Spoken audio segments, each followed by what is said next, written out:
Donc, c'est un projet d'article avec Sarah Pérez-Lauzon et Marc-Antonin Henbert. C'est une recherche qu'on mène depuis déjà quelques années qui cherchait à mieux comprendre les processus d'innovation en matière de gestion de l'emploi et du travail dans l'industrie aérospatiale, une espèce de regard croisé où on regardait des régions, deux régions au Québec, au Canada, c'est-à-dire Montréal et Toronto, ensuite au Mexique, deux régions également au Mexique. Puis on a commencé aussi à regarder ce qui se passe en Europe. Hier, Sarah a fait une présentation sur la Belgique, on a commencé à faire des terrains aux Pays-Bas. Donc, on essaie de comparer, notre objectif, c'était de dire, bon, ben, les institutions régionales sont importantes et ont un impact sur la façon dont se font les innovations dans le domaine de la gestion de l'emploi et du travail. Et donc, je fais juste, les acétates sont en anglais, donc on a fait deux périodes de collecte de données, entre 2008 et 2018, il y a eu quelques périodes de collecte de données. Puis là, je vais me concentrer surtout sur Montréal. On a fait une centaine d'entrevues auprès des agences comme les agences de formation, de recherche et développement, ou les clusters. On a aussi... on a fait une cinquantaine d'études de cas auprès de petites et moyennes entreprises et de multinationales. Donc, vous voyez, c'est un design assez traditionnel. Puis, en cours de route, et je voudrais dire qu'il y a une équipe quand même assez large. Il y a aussi Julie qui va travailler sur le 4.0 avec sa thèse de doctorat. Et il y a d'autres collègues qui sont impliqués dans le projet. Et l'année dernière, on a commencé à faire du travail.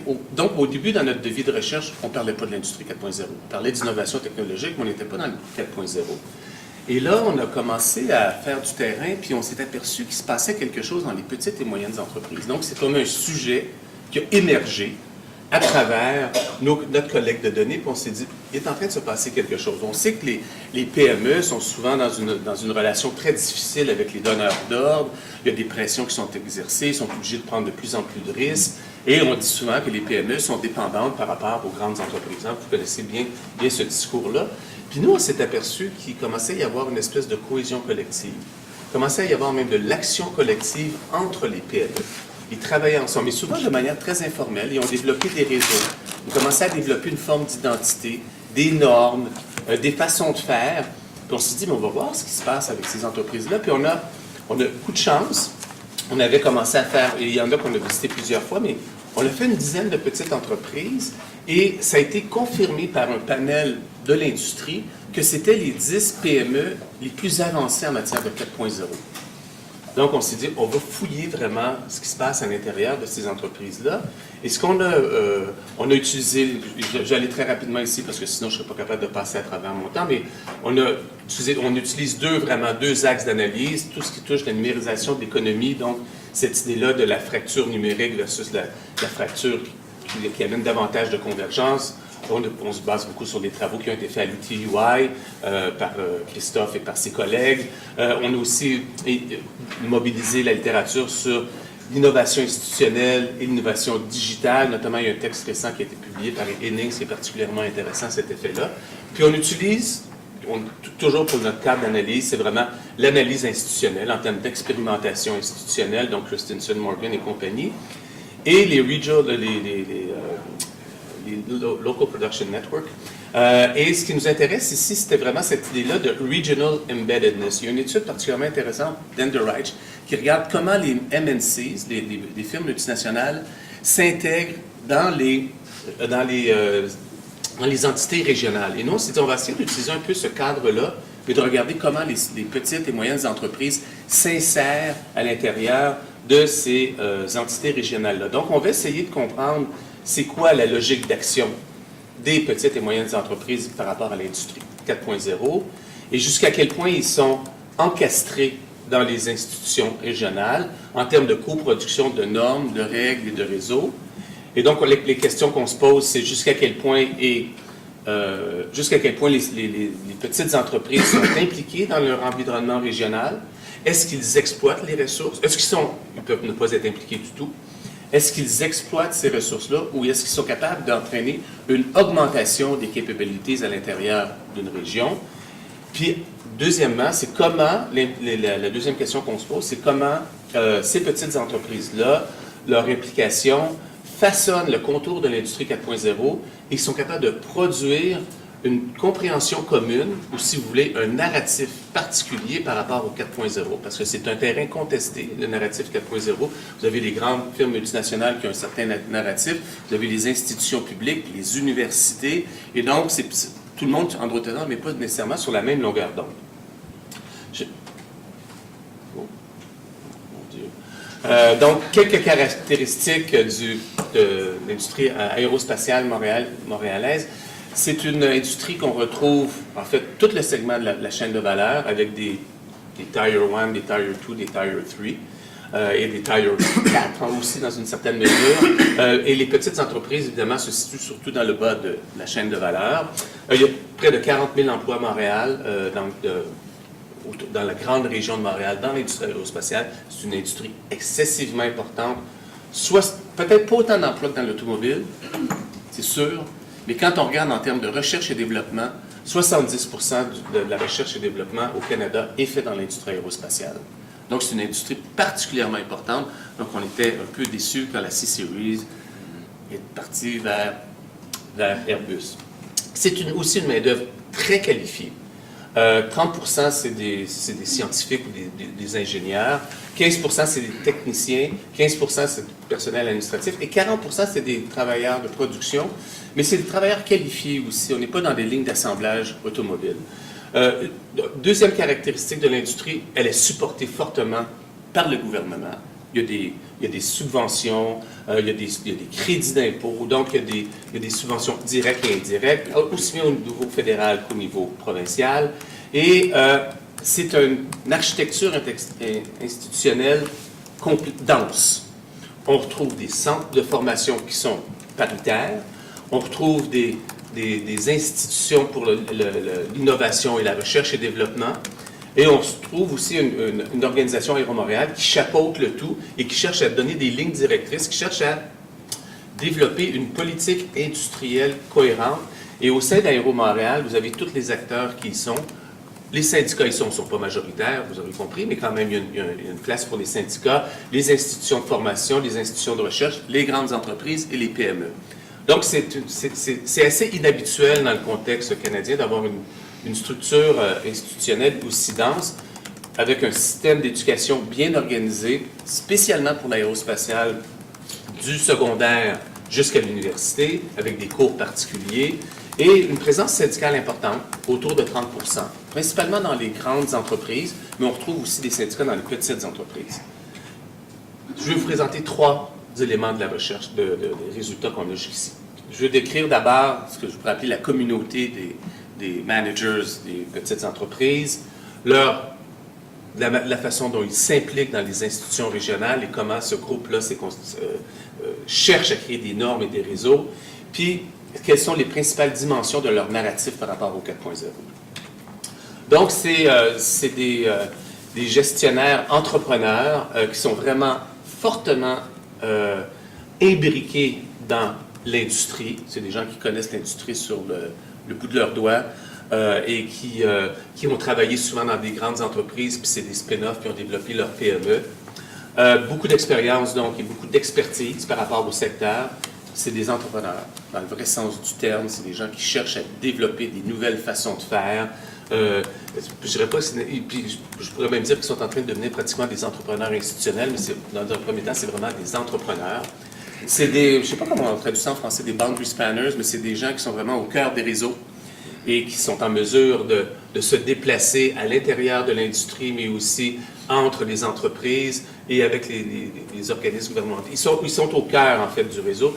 Et il faut dire que, c'est pas tous, mais plusieurs d'entre eux ont une capacité réflexive.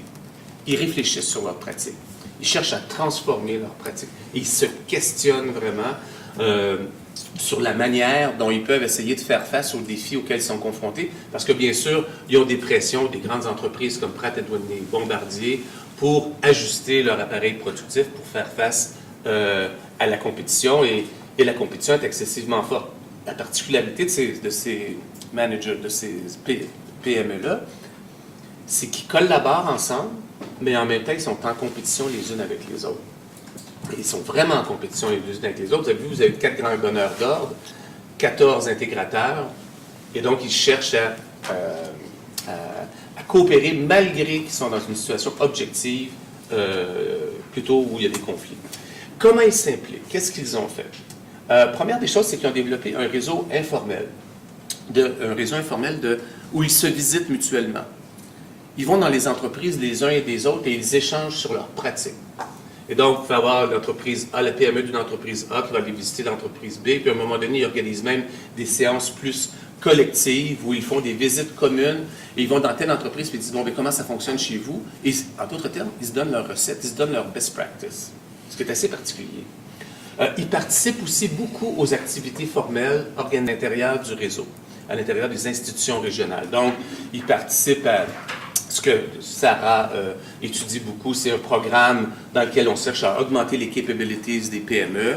Ils vont participer aux activités organisées par Réeuro Montréal, par le CAMAC. Donc, ils sont vraiment impliqués à l'intérieur des structures. Donc, je vous disais, ils partagent leur information, ils partagent leur expérience, leurs meilleures pratiques, et ils sont en train ils ont établi une espèce de route sur une période peut-être d'une année ou deux, sur comment ils vont essayer de progresser les uns avec les autres, comment ils vont pouvoir essayer de s'entraider pour essayer d'introduire le 4.0. Et ils sont en train, dans ce cadre-là, de développer un narratif un peu, qu'on pourrait dire, je mets common, mais c'est les grands éléments du paradigme. Et il y a 3 éléments importants. Pour eux, il y a un shift au niveau paradigmatique. Ils parlent beaucoup des digital workers. C'est ces travailleurs-là qui ont les tablettes, les petits téléphones en main, puis qui sont capables de gérer la production. Et ça a des incidences, évidemment, pour eux en termes de contrôle de la production. Ils parlent des superviseurs numériques. Ça, c'est des algorithmes. Il n'y a plus de superviseurs dans les milieux de travail. Et ils se définissent, et ça, c'est assez particulier, ils ne se définissent plus comme des entreprises aérospatiales, ils se définissent comme des entreprises de technologie de l'information. Ils disent, nous, on n'est plus dans l'aérospatial, on fait de technologie de l'information. Il y a aussi un shift technologique.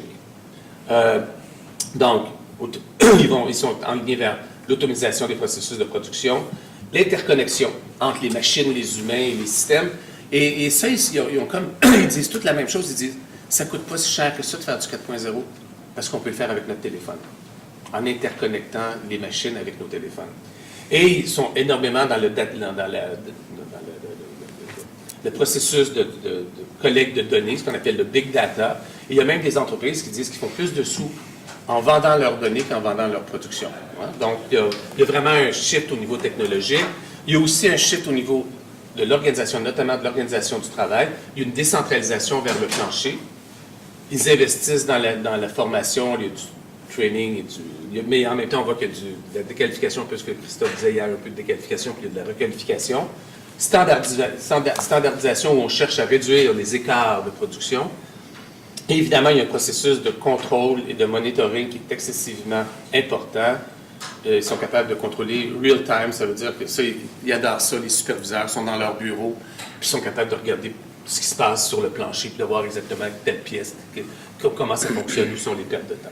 Donc, il y a un narratif commun autour de ces idées-là. Donc, il me reste 2 minutes, donc je vais conclure. L'industrie 4.0 pour les petites entreprises, ça ouvre un espace d'expérimentation où ils sont capables, et ça, on a plein de témoignages, pour une des premières fois, ils sont capables de développer une action collective entre eux, ce qu'ils n'avaient jamais fait auparavant. Et donc, ils sont capables de mettre en place aussi une organisation. Ils ne font pas ça à l'extérieur de l'écosystème, ils font à l'intérieur de l'écosystème, donc ils sont vraiment enracinés, intégrés à l'intérieur de cet écosystème-là. C'est un arrangement hybride, assez ouvert et interne aux petits groupes aussi. C'est hier Joel Kirchenfeld parlait d'une organisation horizontale. Hein, on n'est pas dans une organisation hiérarchique ici quand on parle de ce groupe-là. Puis ça repose sur des logiques de marché et des logiques non marchandes. Il y a beaucoup de réciprocité. Il y a beaucoup on n'est pas où on dit, bon, ben, il va falloir nécessairement payer pour tel truc, mais tu vas. Donc, vous comprenez ce que je veux dire? Beaucoup de réciprocité, c'est à la Polanyi. Mais c'est un terrain contesté. Et ça va à l'encontre souvent de ce que l'Aéro-Montréal veut faire ou ce que les universités veulent faire en termes de 4.0.